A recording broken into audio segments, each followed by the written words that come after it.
Bienvenue dans cette nouvelle édition du Non-Stop Info. Au sommaire de l'actualité, le Tchad ambitionne de devenir un hub mondial des technologies de l'information et de la communication.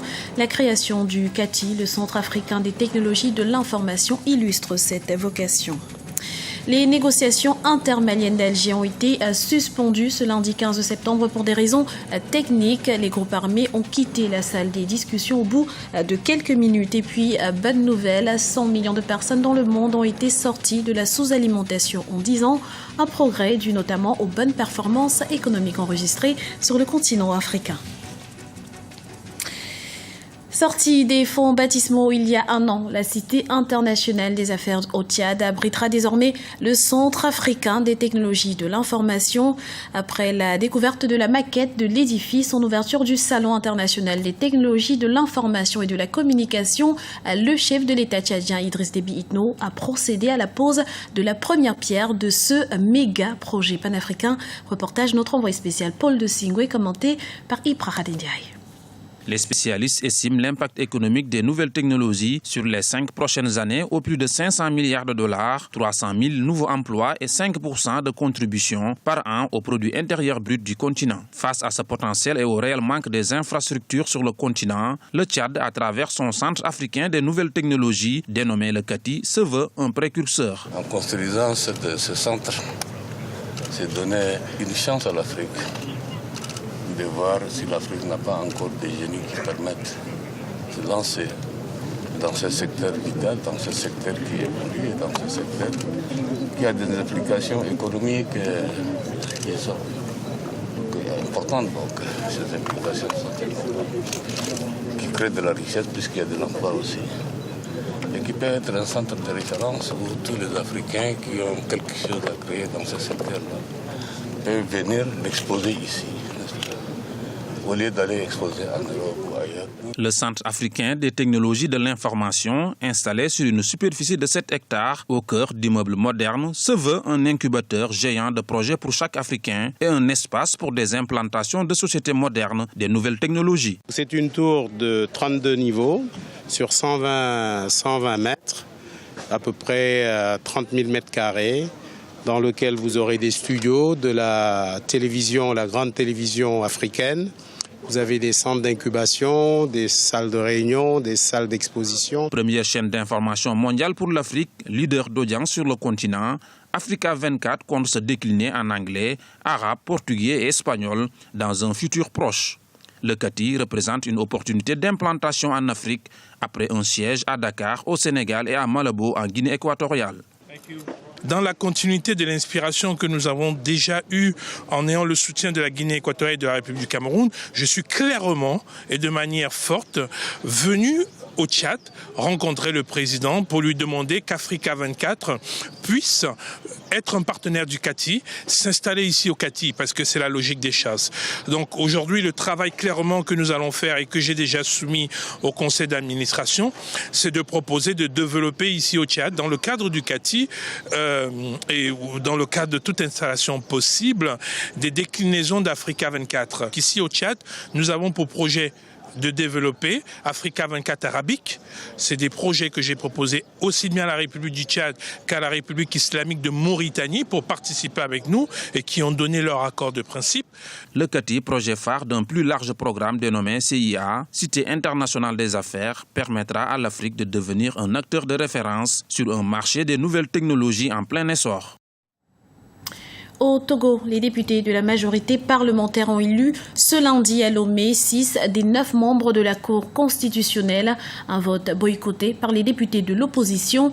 Et pour cause, l'opposition a jugé que les candidatures des personnes présentées sont celles qui ont avalisé leur exclusion du Parlement lors de la scission intervenue dans l'Union des forces de changement.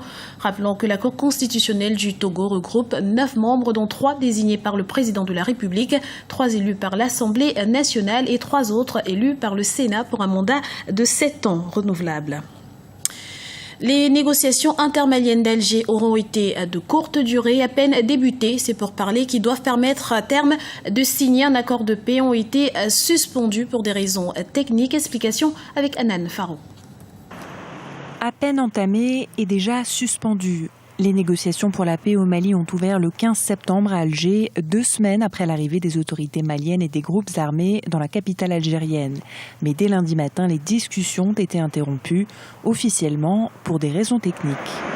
Mais ça, c'est la version officielle. Mais officieusement, nous apprenons que les groupes armés se sont radicalisés, ils ont radicalisé leur position, ils disent l'autonomie ou rien. Donc c'est ce qui fait que les blocages, c'est ce qui constitue les blocages. Une troisième voie dit aussi que pendant tout ce temps, c'était la société civile qui était en négociation. Mais les groupes armés et le gouvernement, les négociations proprement dites, n'avaient pas du tout encore commencé. Et normalement, c'est aujourd'hui que ça devrait commencer après avoir fait le bilan des négociations avec la société civile. La négociation est organisée autour de 4 commissions. Le comité politique s'est réuni pendant 1 heure. Celui du développement n'a duré que quelques minutes. Les groupes armés estiment que tant que le statut politique du nord du Mali n'est pas défini, les autres aspects ne sont pas négociables. C'est difficile de dire que ces négociations vont aboutir à une véritable paix, à une véritable réconciliation nationale. Mais quand on tient compte aussi de l'implication de la communauté internationale et de tous les partenaires qui appuient le Mali et les groupes armés, on peut être un peu optimiste. Mais dans le déroulement même des accords aujourd'hui, il y a vraiment beaucoup de petits problèmes qui font que les négociations trébuchent. La question de la région nord de l'Azawad reste cruciale dans ce dossier. La première phase des discussions de paix s'était achevée le 24 juillet à Alger par la signature d'une feuille de route des négociations entre les autorités maliennes et 6 mouvements. La deuxième phase, interrompue ce lundi, était initialement prévue jusqu'à une date indéterminée. Rentrée parlementaire ce mardi à Abuja, la capitale fédérale nigériane, après 2 mois d'interruption. À cette occasion, le Sénat a appelé le président Goodluck Jonathan à mener une guerre totale contre Boko Haram. Cet appel en faveur d'une action de plus grande ampleur intervient au moment où la situation sécuritaire se dégrade dans le nord-est du pays. Pour rappel, le président Goodluck Jonathan avait promis d'entrer en guerre contre le terrorisme suite à l'enlèvement par le groupe islamiste Boko Haram de plus de 200 lycéennes dans l'état de Borno.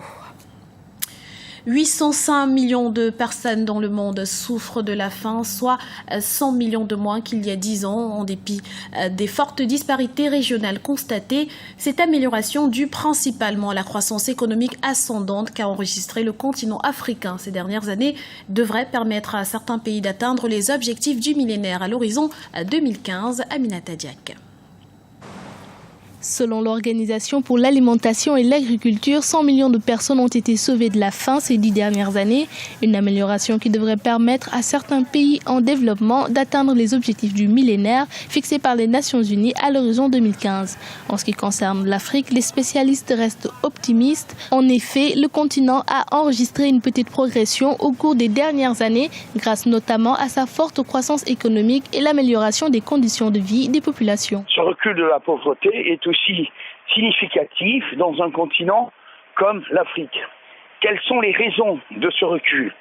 On peut en attribuer ce recul à 2 raisons importantes.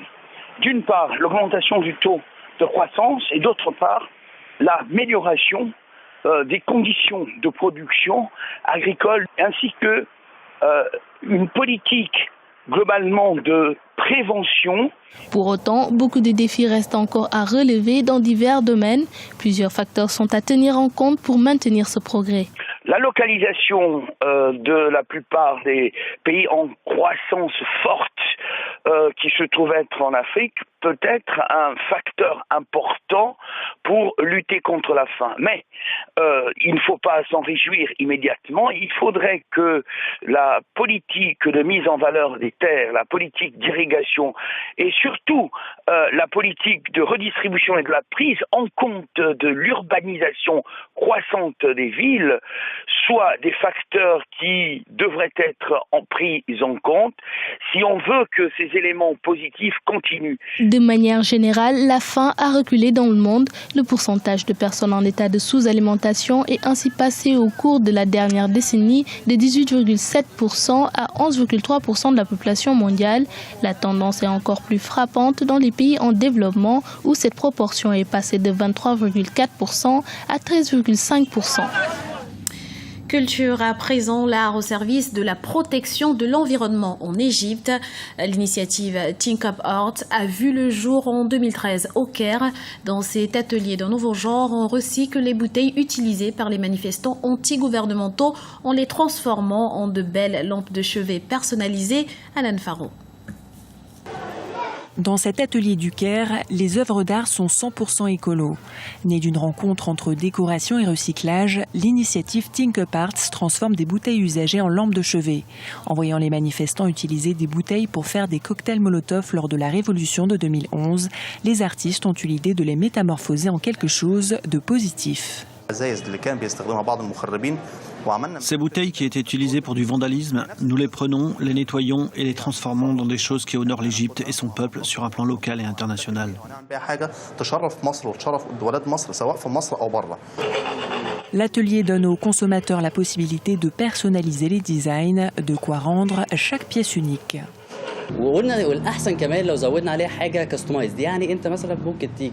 Nous avons pensé que ce serait encore mieux si les produits étaient personnalisés. Par exemple, nous pouvons imprimer des noms ou des images sur les bouteilles. Une bouteille usagée est transformée en lampe et vous avez l'impression qu'elle a été faite juste pour vous et pour personne d'autre.